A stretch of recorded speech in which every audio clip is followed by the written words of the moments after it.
Do you know your worth? Do you know your value? What defines you?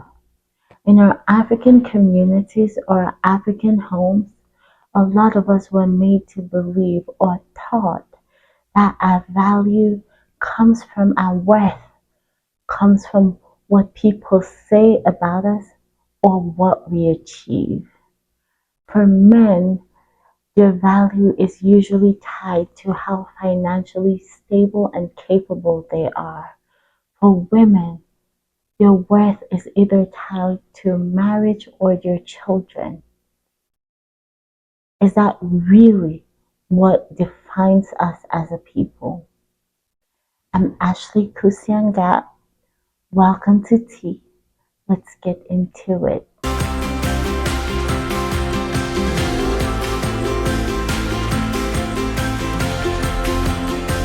Guys, as you know, I am walking my God given mandate to fill a need in our African community. We need to have these conversations. We need to have these empowering conversations.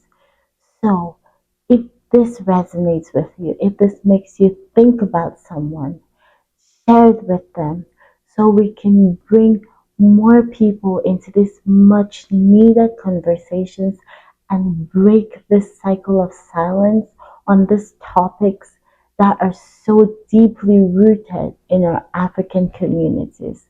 I am so grateful for you being here and I do not take you for granted. So, a friend asked me earlier this week, why do African women stay in abusive relationships? Typically, my thought was, why do African men, some African men, abuse women, abuse their wives? I still wasn't very comfortable with that. I felt like there was still something there that I was missing that I hadn't grasped. And later on, I realized it's all tied to our worth.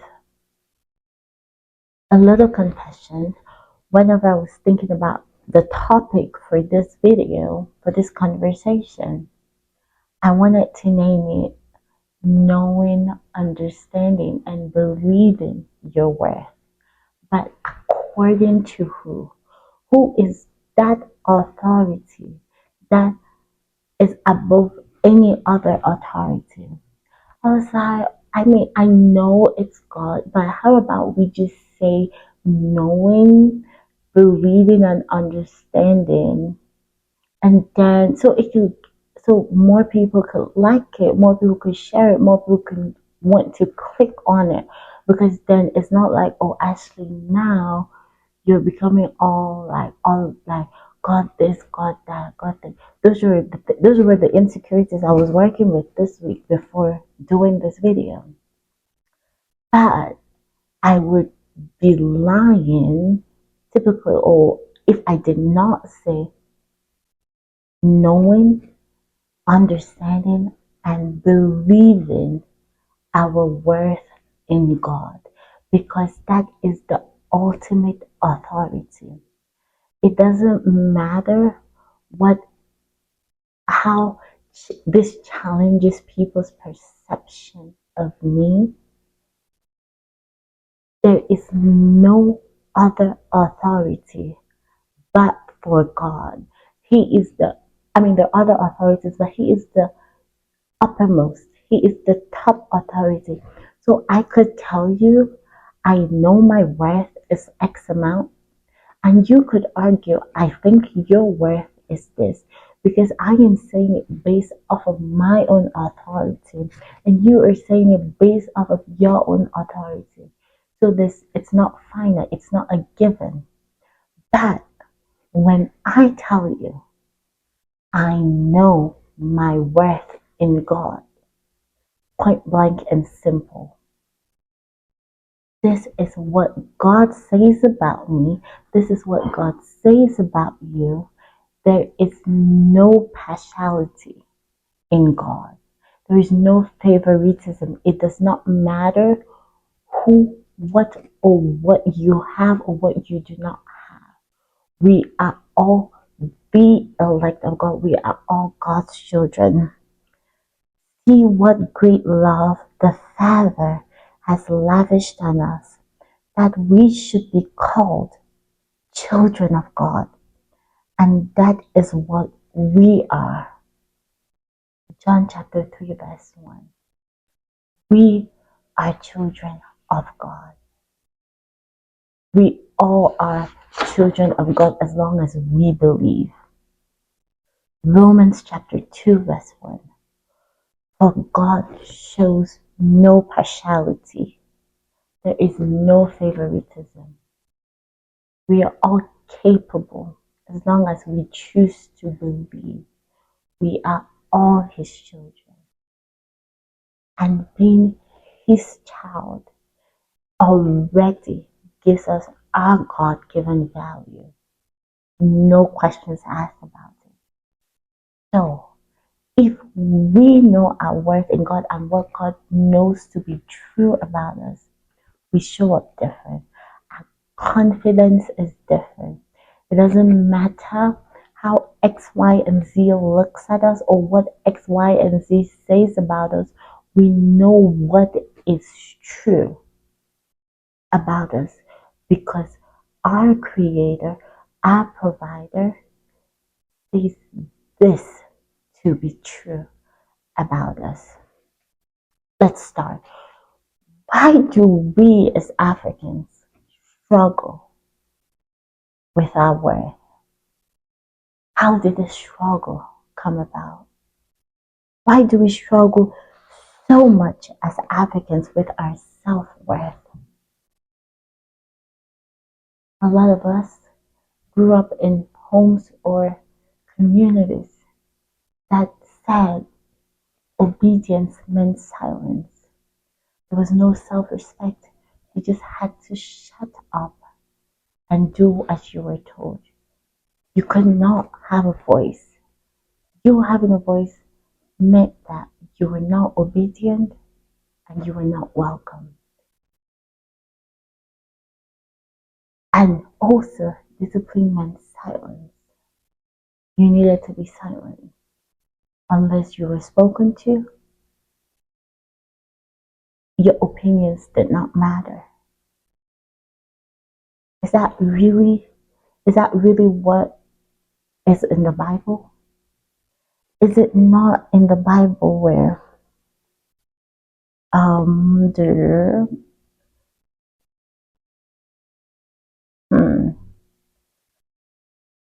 yes, 2 Timothy chapter 1 verse 7. But the Spirit God gave us does not make us timid, but gives us power, love, and self-discipline. As long as we can speak in love, we don't need to be timid and powerless. We can communicate and say what we think. But the Spirit of God does not mean that we have to be timid. Our self-worth was measured by our obedience. If you're obedient, then you're worthy. Emotions were dismissed and seen as a weakness. So what this eventually led to, it led to us as a people creating a culture where we tolerate toxicity. We tolerate and stay in toxic relationships because we do not believe that we deserve better. We were silenced so much that we now believe it's okay. If I would just put my head down and do as I'm told, regardless of how I feel about it, then I'm worthy to be in that space. But that is absolutely not what God says about us. We need to believe that we are good enough. We were created by God. I praise you because I am fearfully and wonderfully made. Your works are wonderful. I know that full well. We were fearfully and wonderfully made. The works of God are good. And because everything He creates is good, that in itself makes us valuable and worthy because we were created by God. Our worth is already a guarantee. We do not have to earn it. We don't have to do anything to be worthy. We are worthy in itself because we were created by God. And that's all there is to it. Our worth is not tied to someone else. Our worth is not tied to what we achieve or what we do or how educated we are.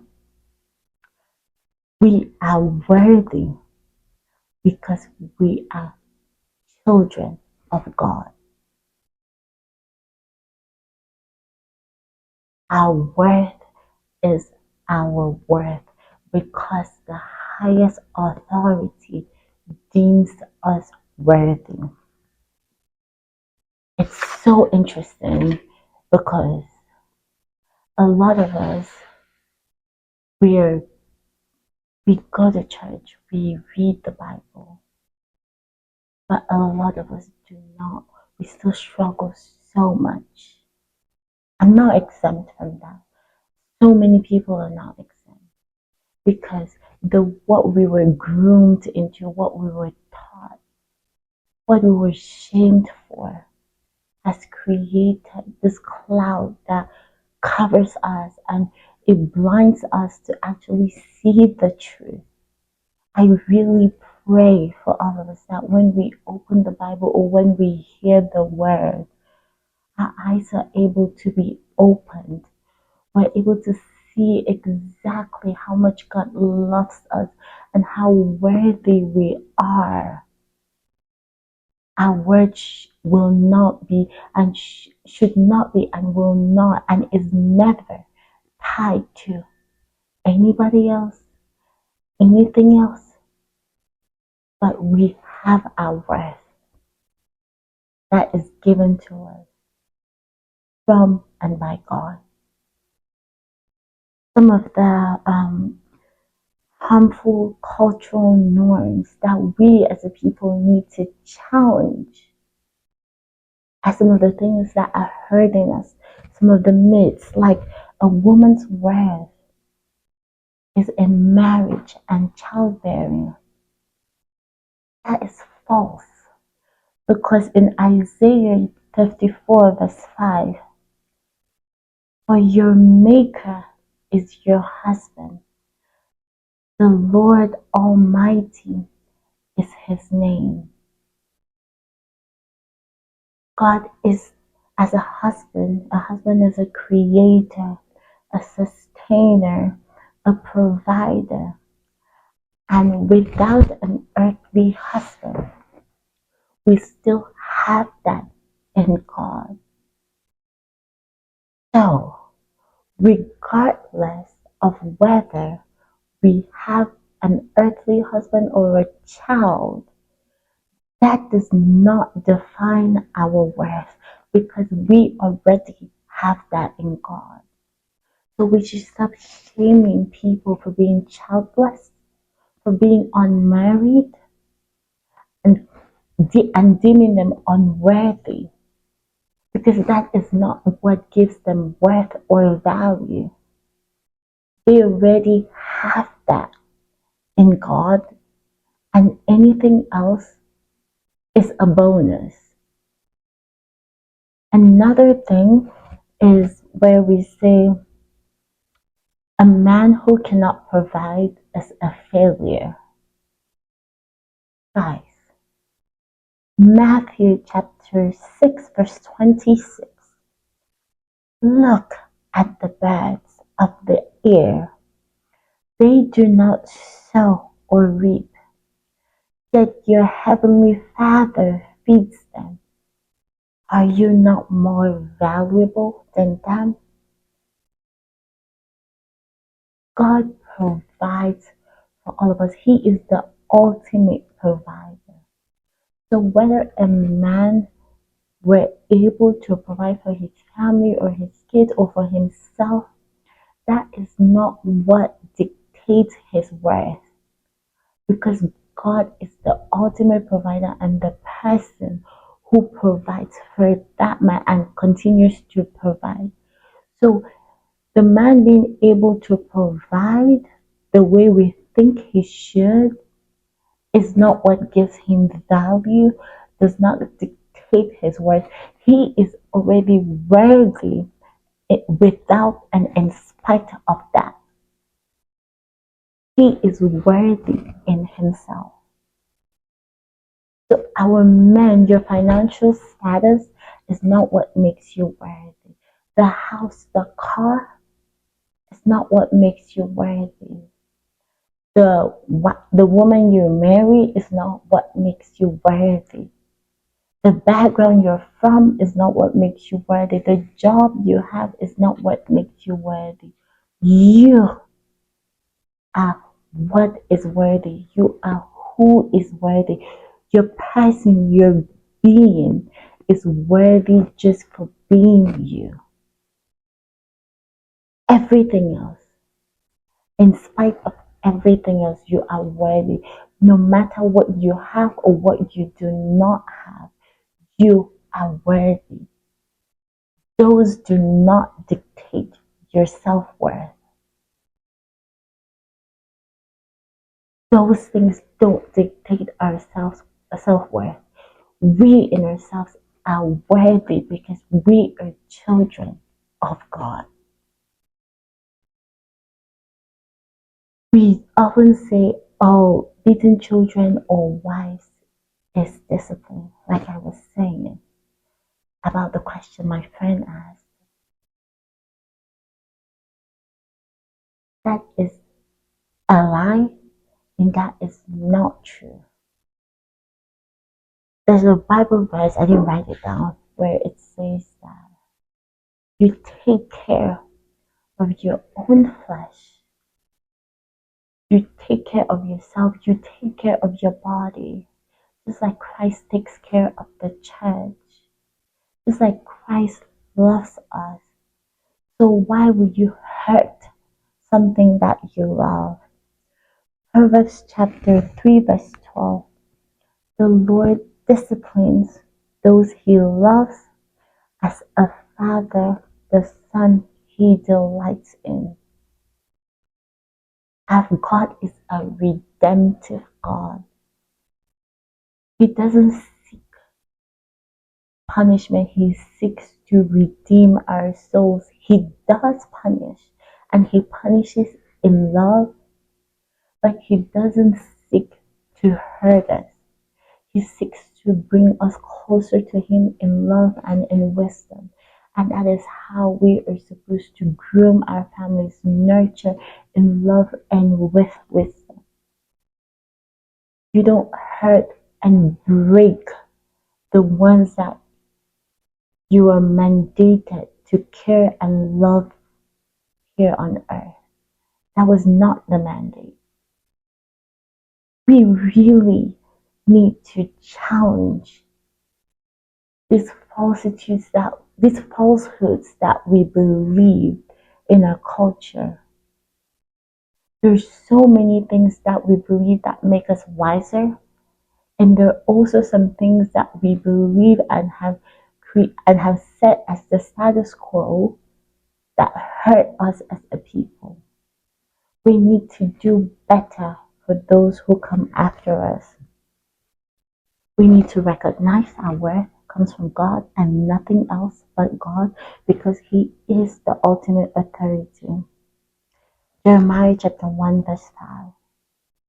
Before I formed you in the womb, I knew you.